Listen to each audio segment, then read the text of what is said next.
주님께서 여러분과 함께 마테오가 전한 거룩한 복음입니다. 그때 예수님께서는 갈릴레아 호숫가로 가셨다. 그리고 산에 오르시어 거기에 자리를 잡고 앉으셨다. 그러자 많은 군중이 다리 저는 이들과 눈먼 이들과 다른 불구자들과 말 못하는 이들 그리고 또 다른 많은 이들을 데리고 예수님께 다가왔다. 그들을 그분 발치에 데려다 놓자 예수님께서는 그들을 고쳐주셨다.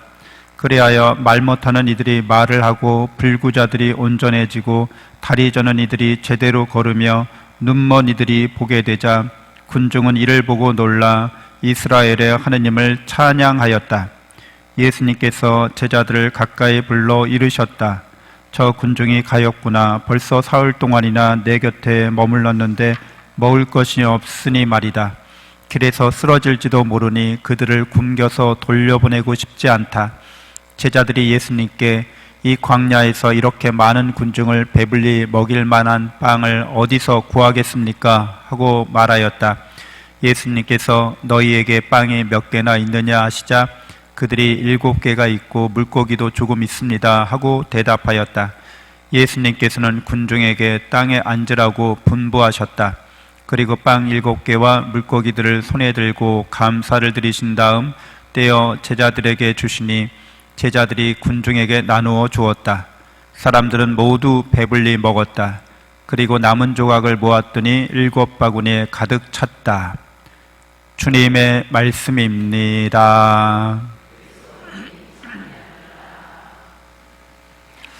참 예수님, 하나님의 복동이 고맙습니다. 고맙습니다. 네, 이사야 예언서의 말씀에 하나님께서 산에서 잔치를 벌이시는데 그 모든 민족들이 그 잔치에 참여하게 되면서 모든 결례들에게 씌워진 너울과 모든 민족들에게 덮인 덮개를 없애시리라 이렇게 나옵니다. 너울과 덮개가 씌워져 있는 거죠.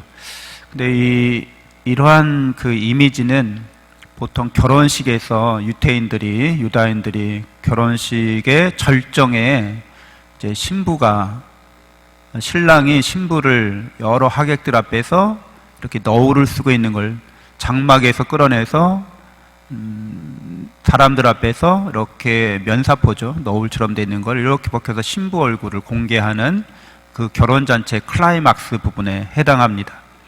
그러니까 이 잔치는 하느님과 인간의 결혼잔치라고 혼인잔치라고 볼 수도 있겠습니다.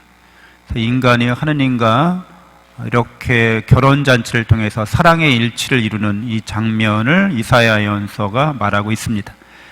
그분께서는 죽음을 영원히 없애버리시리라 이렇게 얘기하고 사람들의 얼굴에서 눈물을 닦아내신다고 백성의 수치를 치워주신다고 예언하고 있습니다. 이 예언의 말씀은 하나님께서 내리시는 말씀인 거죠. 하나님은 영원한 사랑의 하나님이셔서 이 말씀은 지금도 실행되고 있고 지금도 이루어지고 있는 겁니다. 우리는 이렇게 이 세상의 시간의 개념으로 따지자면 지금 2023년 12월 며칠이에요? 5일인가요? 6일이잖아요. 이렇게 시간의 흐름에 이렇게 딱 매여 있죠. 근데 하느님은 이렇게 시간에 매여 있는 분이 아니시잖아요. 당연히 과거나 현재나 미래나 하느님은 여기에 매여 있는 분이 아니시고 그분은 늘 현존하고 계신 분이죠. 계속 존재하고 있는 분이죠. 사랑으로 충만된 하느님이시죠. 사랑 그 자체이신 분이시죠. 그래서 이렇게 예언자가 2000년 전에 이렇게 예언해 놨지만 이 말씀은 2000년 전의 말씀이 아니라 늘 지금 이루어지고 있는 말씀입니다. 우리에게 이루어지고 있다는 거죠. 이 말은 우리가 영원히 사랑받는 존재라는 뜻이잖아요. 여러분, 영원히 사랑받는 존재라는 거예요.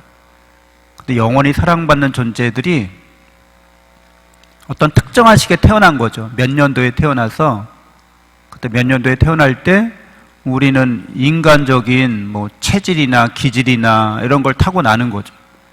근데 이런 것들이 우리에게 영원한 생명을 주진 못하잖아요. 우리가 몸으로 영원히 살고 싶은 건 아니죠, 여러분? 사는 동안에 몸이 그냥 건강하길 바라는 거지, 이 몸뚱이로 영원히 살고 싶으세요? 지금 모습대로 영원히 살고 싶으세요? 그러진 않잖아요. 우리가 영적인 존재라는 거죠. 하나님을 닮은 영적인 존재인데, 영적인 존재라고 말하는 것은 이런 육체적인 형상을 갖고 있는 건 아니에요, 여러분들이. 하느님은 어떤 형상이 있는 분은 아니신 거예요. 그분은 사랑의 주님이셔서 우리에게 늘 영적인 우리에게 사랑과 은총을 충만히 베푸십니다.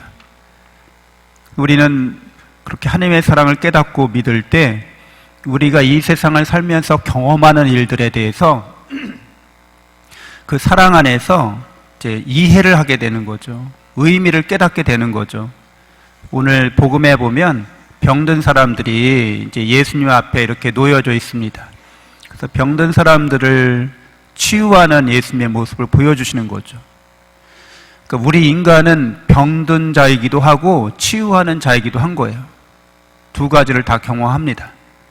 여러분들 다 병이 있으시죠? 지병들이 있으시잖아요. 달고 다니는 병들이. 저도 뭐 완전히 건강한 사람은 없죠. 나는 완전히 건강해, 이런 사람은 없어요. 다 그냥 나이 드는 것도 병이에요. 그렇죠?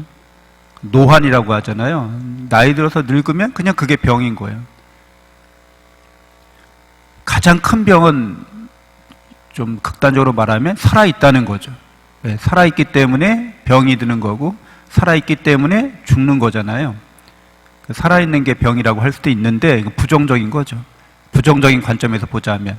그러나 살아있다는 거는 좋은 것임이 틀림없어요. 하나님께서 우리에게 육신의 생명을, 영혼의 생명을 주신 거죠. 우리는 영원히 하나님을 닮은 존재로서 이렇게 존재하고 있지만 경험하는 거예요. 육신을 갖고서 마음을 경험하고 있는 거죠. 그래서 우리는 살아가면서 병들기도 하고요, 또 고쳐주는 인간이기도 합니다. 그래서 여러분들은 예수님이 보여주신 이 모습은, 예수님도 병드셨을까요? 예수님도 감기 걸리시거나 예수님이 큰 병에 걸리진 않으셨겠지만 예수님도 병치레를 하셨겠죠. 어려서 갓난아기 때부터 뭐 33살 이 즈음까지 한 번도 병에 안 걸리고 사시진 않으셨을 거예요. 이런 병도 저런 병도 겪으셨고. 그렇지만 치유하는 모습으로 우리에게 나타납니다. 또 예수님도 배고픈 적이, 배 고르신 적이 있었겠죠. 아마 이렇게 전도 여행 다니면서 때로는 한 끼를 이렇게 굶기도 하시고, 뭐 이렇게 사람의 아들은 머리 둘 곳조차 없다고 하시니까 여행길에 노숙하실 수도 있으셨고 이렇겠죠. 그런데 당신의 배고픔을 겪으시고 굶주림을 겪으셨지만 이렇게 베풀고 나누는 모습을 오늘 보여주십니다. 우리의 삶을 예수님이 보여주시는데, 우리는 병자이기도 하고 치유자이기도 해야 한다는 거예요. 우리는 가난하고 굶주린 사람이면서도 또한 베풀고 나누는 사람이기도 해야 한다는 거죠. 이게 우리가 경험하는 거예요.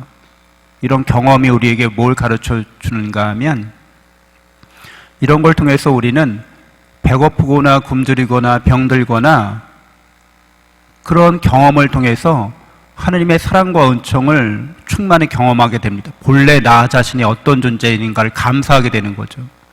영원한 생명과 영원한 행복을 받은 존재가 바로 나인 거예요. 여러분이 그게 정말 나라고요. 근데 이 영원한 사랑과 은총을 하나님께로 받는데 이 몸과 마음을 갖고서 병들고 배고픈 걸 경험하고 있는 거예요. 그리고 이것만, 병들고 배고픈 것만을 경험하면 그게 별로 이렇게 의미가 없죠.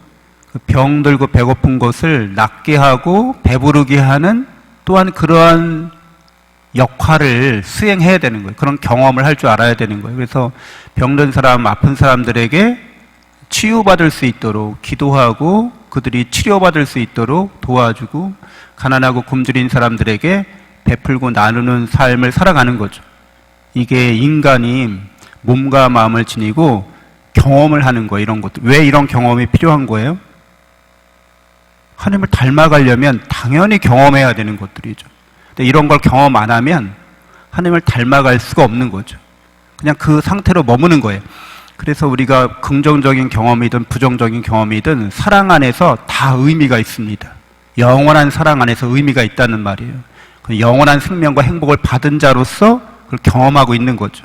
그래서 이것을 우리가 오늘 복음에서도 예수님이 그 병든 자들과 굶주린 자들에 대해서 어떻게 처신하시고 어떻게 생각하시길래 이런 일들이 벌어지고 있는가 이렇게 묵상하게 되면 우리도 예수님을 닮아가도록 우리 자신을 온전하게 하느님께 봉헌하면서 하나님의 뜻에 순종하며 살아가야겠습니다. 잠시 묵상하겠습니다.